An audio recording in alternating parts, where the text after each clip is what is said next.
साथियों, आज से 4 साल पहले मैंने यूनिवर्सिटी का चुनाव लड़ा था। वो यूनिवर्सिटी जो इस पूरे मारवाड़ के युवाओं का प्रतिनिधित्व करती है। मैं चाहता तो अध्यक्ष बनने के अगले दिन से ही बड़े नेताओं को साधने में लग जाता, अपनी भविष्य की राजनीति को देखने लग जाता, लेकिन मैंने संघर्ष का रास्ता चुना, विश्वास का रास्ता चुना। वो विश्वास जो युवाओं ने मुझ पर जताया था, उसमें हजारों युवा इसी शिव इलाके के थे। मैं जेल गया, मैंने लाठियां खाई, मैंने मुकदमे झेले, मैंने साजिशें भी झेली, लेकिन उस विश्वास के रास्ते को नहीं छोड़ा। मैं राजनीति नहीं जानता, मैंने जो किया वो खुला किया, सामने किया, डंके की चोट पर किया, छाती ठोक के किया। मैं राज की नीति पर नहीं, विश्वास की नीति पर चला। बुरा दौर व्यक्ति के जीवन में भी आता है और समाज के जीवन में भी आता है।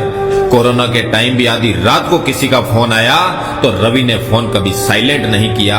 गायों में लंपी की बीमारी हुई थी, गांव में हाहाकार मचा था, लोगों के आंगन में गायों की लाशें पड़ी थी, शरीर से मांस के लोथड़े गिर रहे थे, खून से लथपथ गोवंश को देखकर हमारे लोग जब रो रहे थे, तब मैंने अपनी राजनीति नहीं देखी, अपना विधानसभा क्षेत्र नहीं देखा। जैसलमेर से लेकर बाड़मेर तक हजारों गायों के टीकाकरण का काम किया।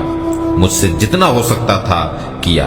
ना गांव देखा, ना जाति देखी, ना धर्म देखा, सिर्फ ईमान देखा और सिर्फ विश्वास देखा।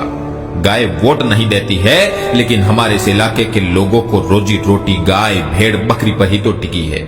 लेकिन कोई नेता उस समय नहीं दिखा, कोई शासन प्रशासन नहीं दिखा, क्योंकि वोट नहीं थे उस समय।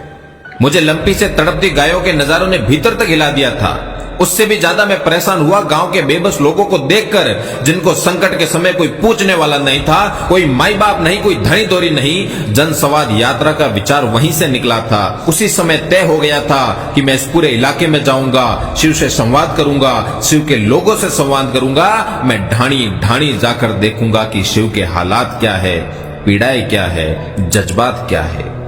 हमने जनसंवाद यात्रा निकाली और तस्वीरें आप सबने देखी। आज भी शिव में 80 से ज्यादा गांव ऐसे हैं जहां नेटवर्क नहीं है, सड़क नहीं है। 200 किलोमीटर में फैला शिव, लेकिन एक भी अस्पताल नहीं है।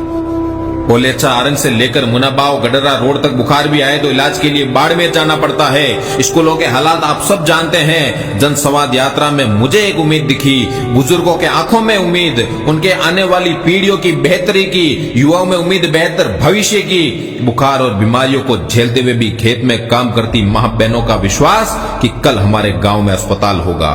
मेरी बहनों की आंखों में उम्मीद कि हमारे गांव में 10वीं और 12वीं तक की स्कूल होगी और हम भी पढ़ेंगे। अगर आज मैं यहाँ ठहर गया तो इस विश्वास का क्या होगा, इन उम्मीदों का क्या होगा?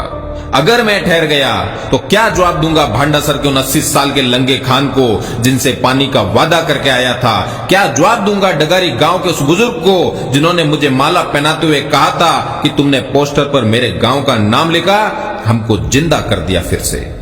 क्या जवाब दूंगा पूनिया गांव के लोगों को, जिनसे मैं सड़क पानी बिजली का वादा करके आया हूं? मोडरडी के लोगों में विश्वास है कि रवि एमएलए बनेगा और भारतमाला से एक पतली सड़क हमारे गांव तक भी आएगी।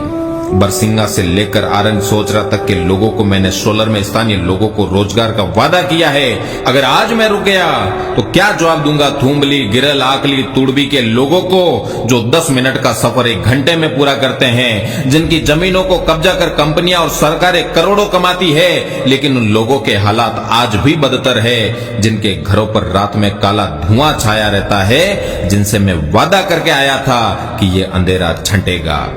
मैंने कोटड़ा, हड़वा, हड़वेचा के लोगों को सड़क का वादा किया था। भाड़का से लेकर भियाड़ और उंडू आरंग तक के किसानों को लाइट ट्रिपिंग से मोटरें जलती है, हजारों का नुकसान हो जाता है, समय पर बिजली नहीं मिलने से फसलें बर्बाद होती है। उनके और मेरे बीच उम्मीद और विश्वास का रिश्ता बना था।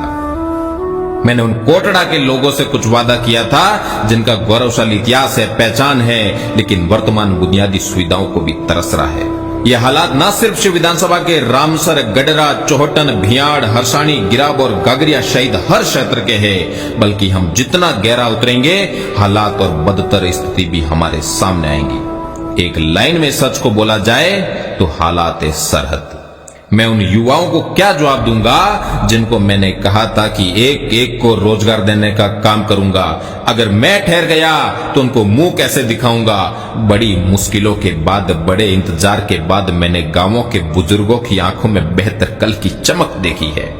मैंने देखा है जब मेरे युवा भाई कंधे से कंधा मिलाकर मेरे साथ चलते हैं तो बुजुर्गों में भी जोश आ जाता है। वो अपने बेटों अपने पोतों के भविष्य को लेकर बेफिक्र हो जाते हैं। घर की खिड़कियों से झांकती जो माए मुझे आशीष दे रही थी, अगर मैं ठहर गया तो उनको क्या जवाब दूंगा।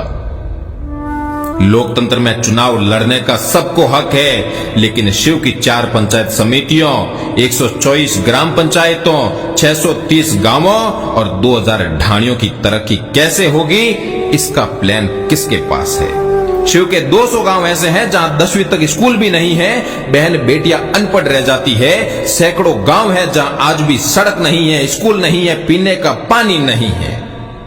आखिर में एक विश्वास जो मैं आप सबको देता हूं, इस लड़ाई का परिणाम जो रहे, आप मेरे काम आ सकेंगे या नहीं, लेकिन रविंद्र आपके लिए हमेशा हाजिर रहेगा।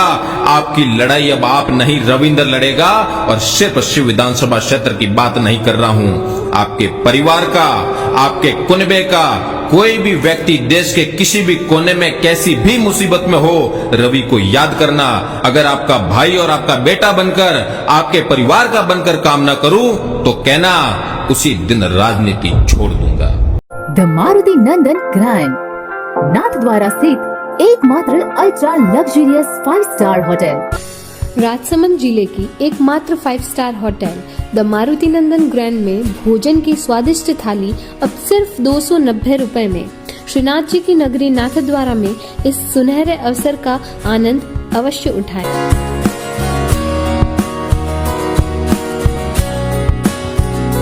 मारुति नंदन ग्रैंड, थिंक नाथद्वारा, थिंक नंदन ग्रैंड।